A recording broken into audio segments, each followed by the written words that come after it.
This is Max Kammerman for the Fundamentals of Sports Medicine, today with another elbow case on lateral epicondylitis. For further discussion of anatomy, physical exam, or imaging, see our other videos. Again, follow us on social media, or for suggestions for future topics, hit us up at our email at fundamentalsofsm@gmail.com. And again, as a disclaimer, FSM should not take the place of the in-person opinion of a medical professional, and we have no financial disclosures at this time. Now, as usual, we're going to begin our discussion of lateral epicondylitis with a typifying case study, and then getting to the anatomy and relevant pathophysiology here. So, in this case, we have a 47-year-old female construction worker presenting to your clinic with complaints of right elbow pain for the past 6 months. She denies any inciting event or injury, but feels that her pain has steadily worsened with activity. You find tenderness to palpation over the lateral epicondyle and pain with Cosen's test. Based on this, you diagnose her with likely lateral epicondylitis. Now, one of the keys here, first of all, to realize is that lateral epicondylitis is a diagnosis done clinically, which is to say you don't need diagnostic imaging or special testing in order to diagnose this. And just to review for everybody, while you can see it in our physical exam video, Cosen's test is the test done or performed by having the patient attempt to extend their middle finger against resistance while the elbow and wrist are extended. This, of course, causes contraction over the carpi radialis brevis, extensor carpi radialis brevis, which is the most common site or muscle involved in lateral epicondylitis.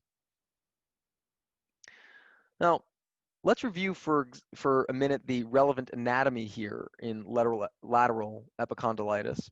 What we can see here are two images examining the lateral view of the elbow.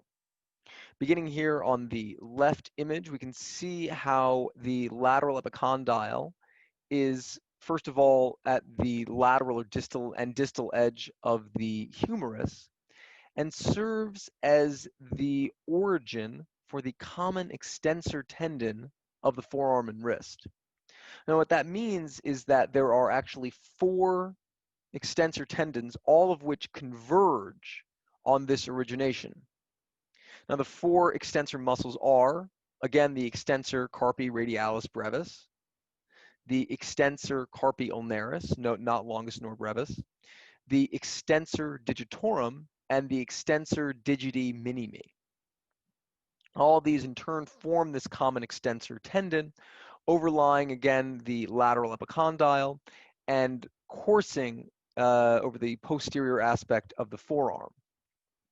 Now, lateral epicondylitis is a misnomer, and many of you may know this already, but the more proper term would be lateral epicondylosis.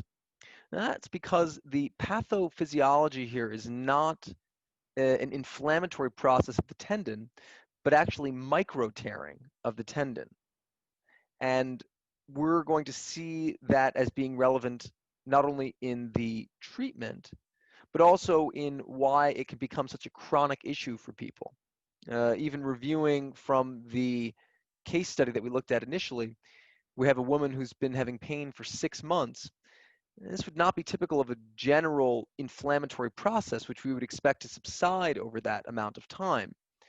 It's been painful for 6 months because there's an underlying anatomical basis for her pain, namely the micro-tearing of this common extensor tendon, and probably the extensor carpi radialis brevis, which again we can see highlighted here now on the right image as it kind of comes into this common extensor tendon.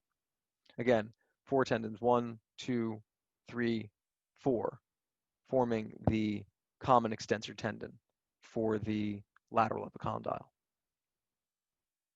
Now, lateral epicondylitis is also called tennis elbow, and I thought it was worth a moment at least to mention why this is.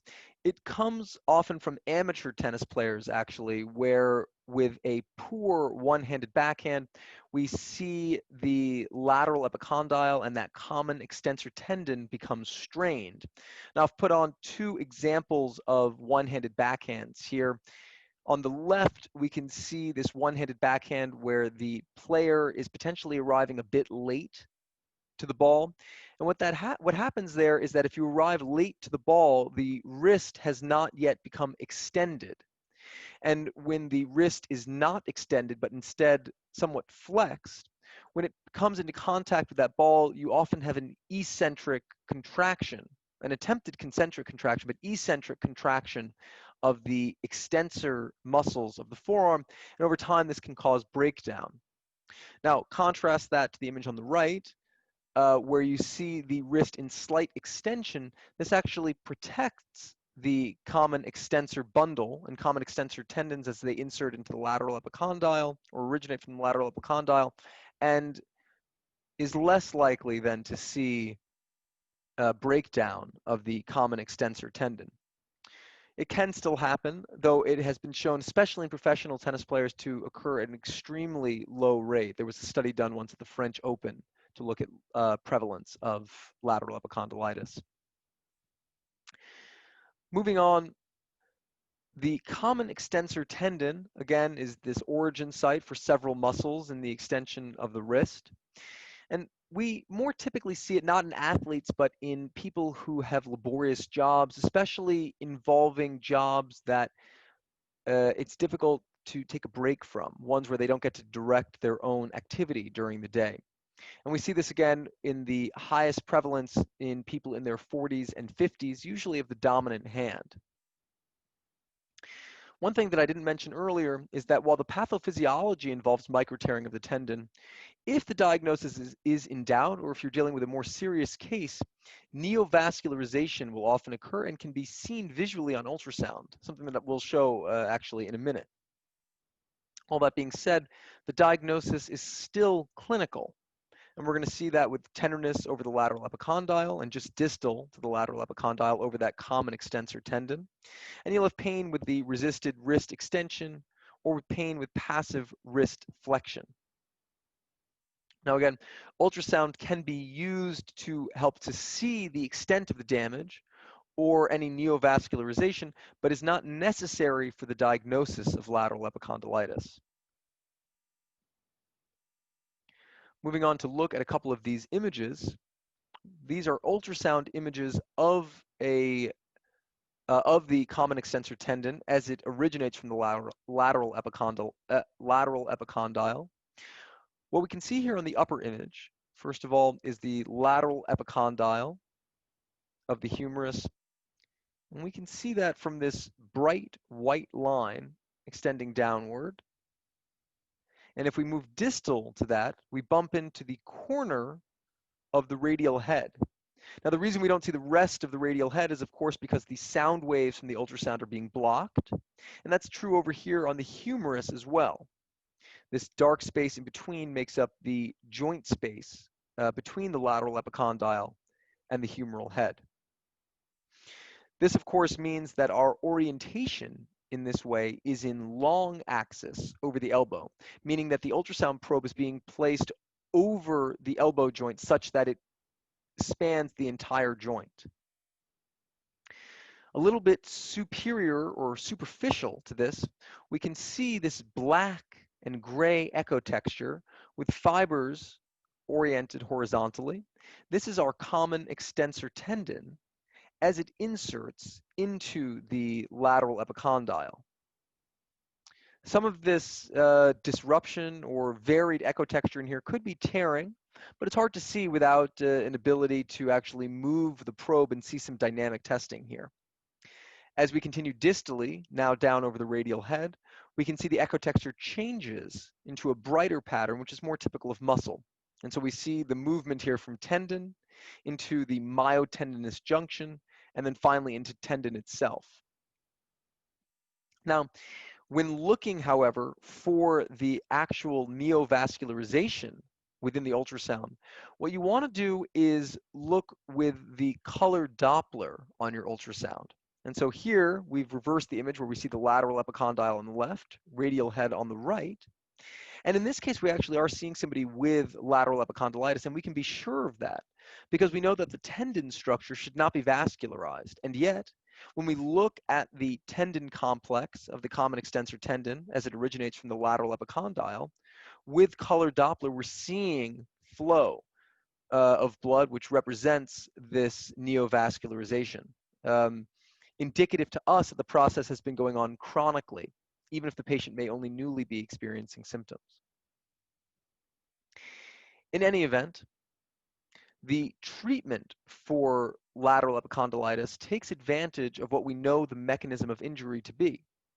So, generally speaking, we begin conservatively, the emphasis being on changing biomechanics.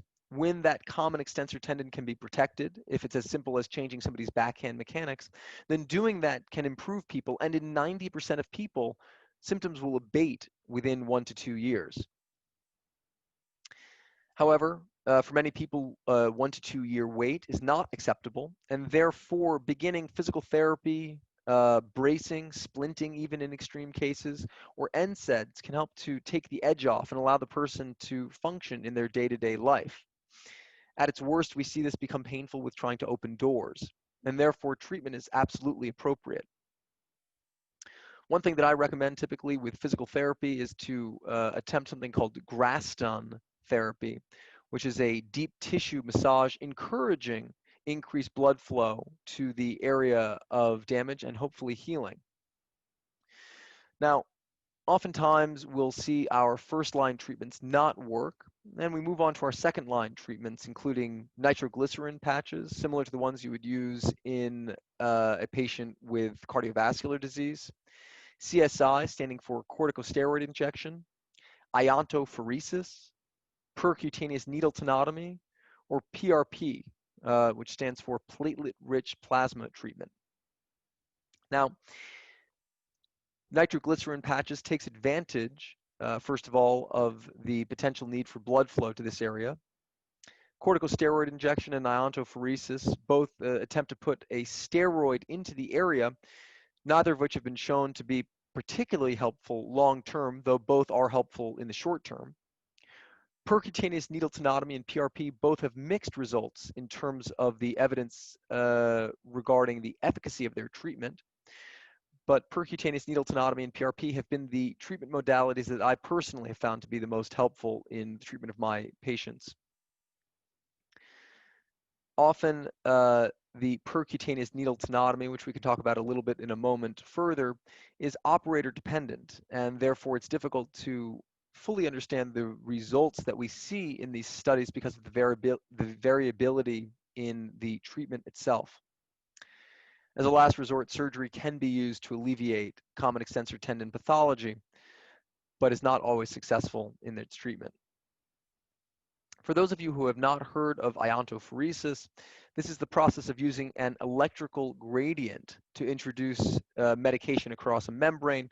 Typically speaking, we're talking about a steroid being introduced into the or across the membrane of the skin over the lateral epicondyle, which would be here on the more distal of the two probes. And again, the evidence is suggestive of short-term and not long-term relief of pain. Here is a small summary guide taken from UpToDate for their recommendations on treatment. But moving back into the percutaneous needle tenotomy, the principle for this is to introduce inflammation or bleeding into the area, especially into the area of pathology. What I would do is if I were looking at somebody's elbow tendon, having seen the